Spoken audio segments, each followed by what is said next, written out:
नमस्कार दोस्तों, आज के वीडियो में हम बात करने वाले हैं ऐसे टॉप 10 जीएस के क्वेश्चन पे जो कि जीव विज्ञान पे आधारित होने वाले हैं। और आज का हमारा ये पार्ट नंबर 4 होने वाला है। इसके पहले मैंने ऑलरेडी 3 वीडियो बना दिए हैं। तो बिना देर किए करते हैं आज का वीडियो स्टार्ट। यहाँ पे आप देख सकते हैं आज का सबसे पहला क्वेश्चन दिया गया है, जिसमें कहा गया है कि निम्न में से किसमें पित्ताशय नहीं होता है। अब यहाँ पे कहा गया कि किसके अंदर पित्ताशय नहीं होता है। तो ऑप्शन ए में कहा गया ऊंट के अंदर, बी में कहा गया जिराफ के अंदर, सी में कहा गया चूहा के अंदर, डी में कहा गया मछली के अंदर। तो यहाँ पे बात करें पित्ताशय की, तो यहाँ पे आप देखेंगे जो हमारा चूहा होता है घरों के अंदर जो पाया जाता है, खेतों में पाया जाता है, जो काफी नुकसान भी करता है, उसके अंदर पित्ताशय नहीं पाया जाता है। इसलिए डी ऑप्शन सॉरी यहाँ पे सी वाला ऑप्शन करेक्ट रहेगा। अब थोड़ा सा बात करते हैं, तो चूहों में पित्ताशय नहीं होता है, उनका यकृत अर्थात लगातार पित्त का उत्पादन करता है, जो सीधे छोटी आंत में जाता है। उन्हें पित्त जमा करने की आवश्यकता नहीं होती, क्योंकि वे लगातार भोजन करते रहते हैं। घोड़े और कबूतरों में भी पित्ताशय नहीं होता है। अगर बात करें तो घोड़े जो होते हैं और पित्ताशय, घोड़े में और कबूतर में भी पित्ताशय नहीं पाया जाता है। जैसे कि हमारे बॉडी होती है, तो यहाँ पे आप देखेंगे ये पित्ताशय, यहाँ पे आप देख सकते हैं पित्ताशय पाया जाता है, लेकिन यहाँ पे इसके चूहों के अंदर पित्ताशय नहीं होता है।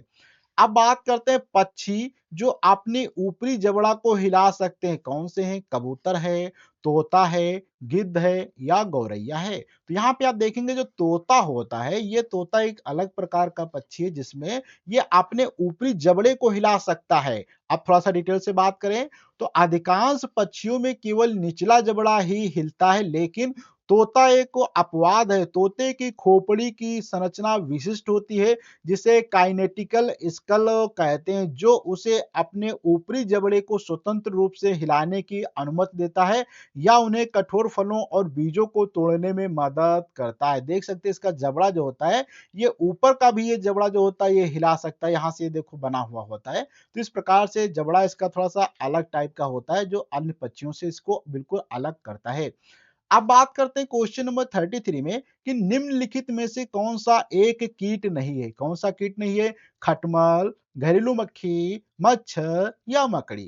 तो यहाँ पे मकड़ी जो होता है वो एक कीट नहीं होता है। क्यों नहीं कीट होता? अगर इस पे हम थोड़ी सी बात करें, तो मकड़ी जो होती है वो कीट वर्ग में नहीं आती है, बल्कि यह अरे अरेकिनिडा अर्थात अरेकिनिडा वर्ग से संबंधित है। मुख्य अंतर यह है कि कीटों में 6 पैर और 6 पैर होते हैं और शरीर में 3 भाग होते हैं, जबकि मकड़ियों के 8 पैर होते हैं और शरीर के 2 ही भाग होते हैं। यहाँ पे देख सकते हैं, जो कीट होते हैं उनके अंदर क्या होते हैं, लगभग 6 लेग होते हैं और 3 भाग होते हैं। पहला भाग होता है, दूसरा भाग होता है, तीसरा। लेकिन इसके अंतर्गत यहाँ पे 2 ही भाग होते हैं, इसीलिए ये क्या होता है, कीट के अंतर्गत नहीं आती है। और जैसे कि खटमल, मक्खी और मच्छर सभी कीट के अंतर्गत आ जाते हैं।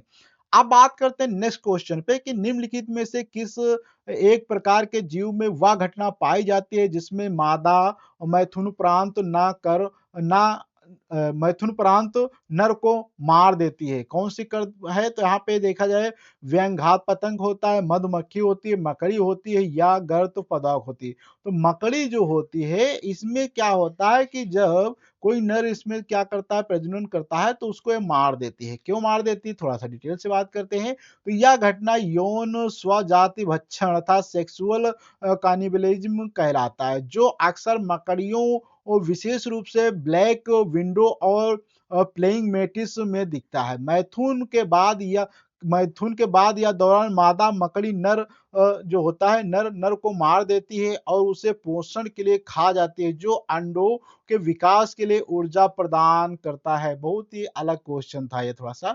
अब बात करते हैं नेक्स्ट क्वेश्चन पे 35 पे कि निम्नलिखित जंतुओं में से किसमें 3 प्रकोष्ठ वाला हृदय होता है? 3 प्रकोष्ठ वाला। बंदर में, मगरमच्छ में, मछली में, मेढक में। तो यहाँ पे आप मेढक देखेंगे तो मेढक के अंदर जो होता है वो 3 प्रकोष्ठ वाला हृदय पाया जाता है। क्यों पाया जाता है? तो मेढक जैसे उभयचरों में 3 कक्षीय हृदय होता है, जिसमें 2 आलिंद होते हैं और एक ही नीले होता है। मछलियों में 2 कक्ष होते हैं, जबकि बंदर और मगरमच्छ में 4 कक्षीय हृदय पाए जाते हैं। आप थोड़ा सा बात करते हैं नेक्स्ट क्वेश्चन में, जुगनू होता है, क्या होता है? मोलस्क होता है, कीट होता है, कृमि होता है या सूत्रकृमि होता है।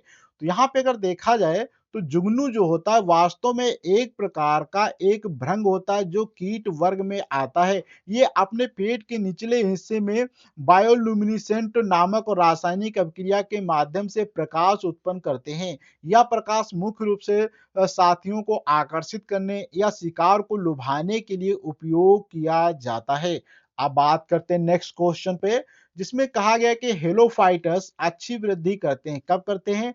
अम्लीय मृदा में, ठंडी मृदा में, कैल्शियम युक्त मृदा में या क्षारीय मृदा में। तो ये जो क्षारीय मृदा होती है वहाँ पे हेलोफाइटस बहुत ही ज़्यादा वृद्धि करते हैं। अब ये हेलोफाइटस होते क्या हैं देखा जाए तो हेलोफाइटस वे पौधे होते हैं जो उच्च लवणता वाली मिट्टी यानी पानी में उगते हैं, जैसे कि मैंग्रोव या पौधे खारे पानी और क्षारीय मृदा या क्षारीय मृदा में जीवित रहने के लिए विशेष अनुकूलन विकसित करते हैं। सामान्य पौधे ऐसी स्थितियों में मर जाते हैं क्योंकि नमक कोशिकाओं से पानी खींच लेता है।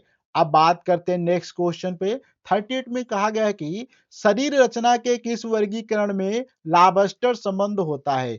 ऑप्शन ए में कहा गया है एरिकनाइड, क्रेस्टियंस, कीड़े मकोड़े या मायरियोपाइडस। तो यहाँ पे ऑप्शन आप देखेंगे क्रिस्टियंस जो होते हैं, ये जो होते हैं वर्गीकरण में लाबस्टर संबंध रखते हैं। डिटेल से बात करें थोड़ा-सा यहाँ पे, तो यहाँ पे देखेंगे लाबस्टर जो होता है क्रिस्टियंस वर्ग से संबंधित होता है जो आर्थ्रोपोडा संघ का हिस्सा होता है। इस वर्ग में केकड़े, झींगा और बार्नेल भी शामिल होते हैं। इनकी विशेषता इनका कठोर बाहरी खोल होता है और 2 जोड़ी एंटीना होते हैं। ये मुख्य रूप से जलीय जीव होते हैं। अब बात करते हैं इस क्वेश्चन के बाद नेक्स्ट क्वेश्चन पे जो कि 39 का दिया गया है। जब हम बकरी या भेड़ का मांस खाते हैं तब प्राथमिक उपभोक्ता होते हैं, द्वितीय उपभोक्ता होते हैं, तृतीय उपभोक्ता होते हैं या कोई नहीं होते हैं। तो हम लोग वहाँ पे द्वितीय उपभोक्ता कहलाते हैं। द्वितीय उपभोक्ता क्या होते हैं? देखो पारिस्थितिकी तंत्र में पौधे उत्पादक होते हैं, बकरी जो घास खाती है वो प्राथमिक उपभोक्ता कहलाते हैं। जब मनुष्य बकरी का मांस खाता है तो वह द्वितीय उपभोक्ता कहलाता है। यदि कोई शेर मनुष्य को खा जाए तो उसे तृतीय उपभोक्ता कहा जाता है। अब बात करते हैं नेक्स्ट क्वेश्चन पे जो कि आज के लिए होमवर्क रहने वाला क्वेश्चन है और क्वेश्चन में कहा गया है जल से बाहर निकाले जाने पर मछलियां मर जाती हैं क्योंकि क्यों मर जाती हैं? यहाँ पे आपको 4 ऑप्शन दिए गए हैं। इन चारों ऑप्शन से जो करेक्ट आंसर होगा आपको प्लीज कमेंट बॉक्स के अंदर बताना होगा। और इस पूरे कोर्स वीडियो की पीडीएफ अगर आप पढ़ना चाहते हैं इसके लिए आपको नीचे डिस्क्रिप्शन बॉक्स में लिंक मिल जाएगी। वहां पे क्लिक करके आप इस पूरी वीडियो की पीडीएफ को डाउनलोड करके पढ़ सकते हैं। तो हम अगले वीडियो में मिलेंगे। जब तक के लिए धन्यवाद।